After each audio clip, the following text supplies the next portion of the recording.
मस्साजोगचे सरपंच संतोष देशमुख यांच्या हत्येच्या निषेधार्थ आणि सोमनाथ सूर्यवंशी यांना न्याय मिळावा यासाठी जालन्यामध्ये महाजन आक्रोश मोर्चाचं आयोजन करण्यात आले आहे। थोड्याच वेळात छत्रपती संभाजी महाराज स्मारकापासून या जनाक्रोश मोर्चाला सुरुवात होणार आहे। आपण जर पाहिलं तर मोठ्या संख्येने महिला देखील या मोर्चामध्ये सहभागी झाले। विविध मागण्यांचे फलक घेऊन या महिला जे आहेत या मोर्चामध्ये सहभागी झालेत। ते काय सांगाल?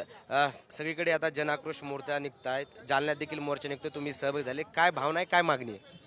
आमची मागणी सर्वप्रथम एकच आहे की संतोष भैया देशमुख यांना न्याय मिळाला पाहिजे आणि सोमनाथ दादा सूर्यवंशी यांनाही न्याय मिळाला पाहिजे।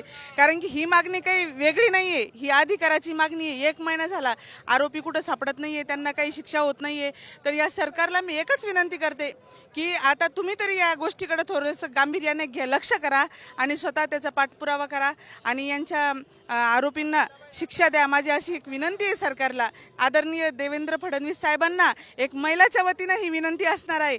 आणि आदरणीय संघर्ष योद्धा मनोजदादा जरांगे पाटील यांच्यावरील गुन्हे मागे घेतलेच पाहिजे। काही कारण नसताना तुम्ही गुन्हे त्यांच्यावर टाकताय, गुन्हा नोंदवताय, हे आम्हाला अजिबात खपून घेणार नाही आम्ही माता माऊली। कारण की सगळ्यांना माहिती आहे आदरणीय संघर्ष योद्धा मनोजदादा जरांगे पाटील हे न्यायासाठी, गरिबाच्या लेकरासाठी आणि सगळ्या शेतातील शेतकरी वर्ग असो किंवा एखादे विद्यार्थी असो त्यांच्यासाठी पूर्ण न्याय मागत आहे, आरक्षण मागत आहे। मराठा तरुणी देखील मोठ्या प्रमाणात सहभागी झाले। ते काय सांगशील, काय मागणी आहे? आज सरपंच संतोष देशमुख यांच्या हत्येला 1 महिना उलटून गेला, अद्यापही एक आरोपी जो तो तपास यंत्रणेला सापडत नाही। CID काम करत आहे, SIT काम करतात आहे आणि स्थानिक पोलीस देखील त्याचा शोध घेतात, मात्र एक आरोपी अद्यापही फरार आहे। आरोपी फरार आहे तर ही लाजिरवाणी गोष्ट आहे महाराष्ट्रासाठी आणि सरकारसाठी पण। तुम्हाला जर एक माणूस सापडत नाहीये, तेच तुम्ही जर मराठा आंदोलक असेल, दुसरे कोणी असेल तर त्यांच्यावर तात्काळ गुन्हा नोंदवला जातो, म्हणजे वेळ लागत नाही। आणि तेच विक्टीम असेल, संतोष भैया देशमुखचे घरचे जेव्हा पोलीस स्टेशनला गेले, 2-2 तास पोलीस स्टेशनमध्ये त्यांना उभं राहावं लागलं, पण त्यांची नोंद घेतली नाही। जेव्हा त्यांना किडनॅपिंग झाली, ती स्कॉर्पिओ असेल काय असेल, त्यांना जेव्हा फोन येऊ लागले की आम्ही सोडतो, पण तरी सोडलं गेलं नाही। आणि सगळ्या परळीला, सगळ्या बीडला माहिती हत्यारं कोण आहे, तरी पण 22 दिवस सरकारने वाट कशाची बघितली? फक्त आणि फक्त पुराव्याची। का बरं? हा माझा प्रश्न आहे अजून की बाबा तुम्ही हिंदू करून निवडून आले ना, मग हा जो मारला गेला हा पण तर हिंदू आहे आणि हा हिंदू असून विशेष म्हणजे तुमच्या पक्षाचा आहे, तुमच्या पक्षाचा माणूस मारला जातोय तरी तुम्ही शांत का? पण फक्त त्याची जात काढताय तुम्ही। तिकडे तुम्ही परळीमध्ये वंजारी लोक आहात, जे काय XYZ% ठीक आहे, पण तुम्ही फक्त तो मराठा माणूस असेल म्हणून त्याला एवढं काही जो काही जाच किंवा निर्दयी किंवा निर्घुणपणे जी काही हत्या केली आहे त्या हत्येचा पहिले तर मी जाहीरपणे निषेध करते आणि सरकारचाही जाहीरपणे निषेध। हे असक्षम सरकार आहे। गृहमंत्री काय करतायत मला ह्याचा प्रश्न आहे। सर्वसामान्य लोकांना भीती दाखवतायत। जे काही परभणीमध्ये झालं तर परभणीमध्ये ते संविधानाची रक्षा करत होते ना, तरी पण तुम्ही त्यांना म्हणजे पोलीस स्टेशनमध्ये मृत्यू होताच कसा?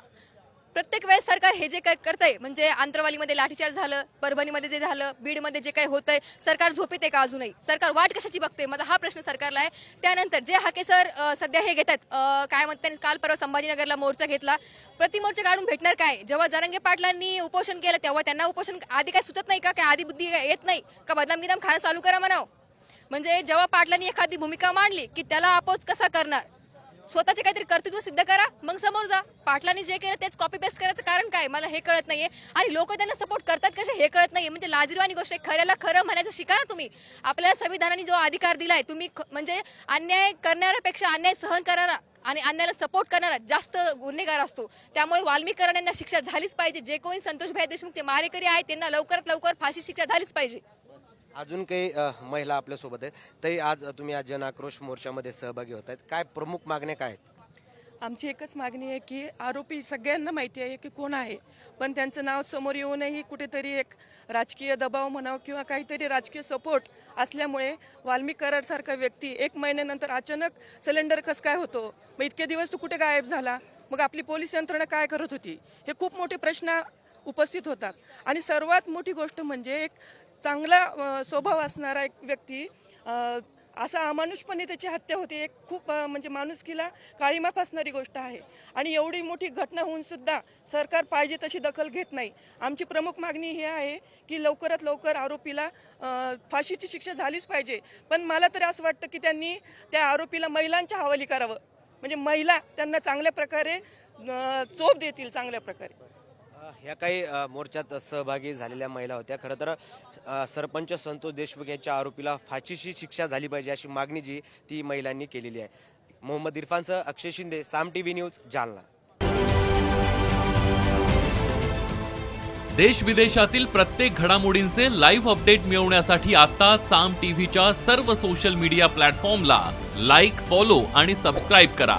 तसंच सर्व नोटिफिकेशनसाठी बेल आयकॉन प्रेस करायला विसरू नका.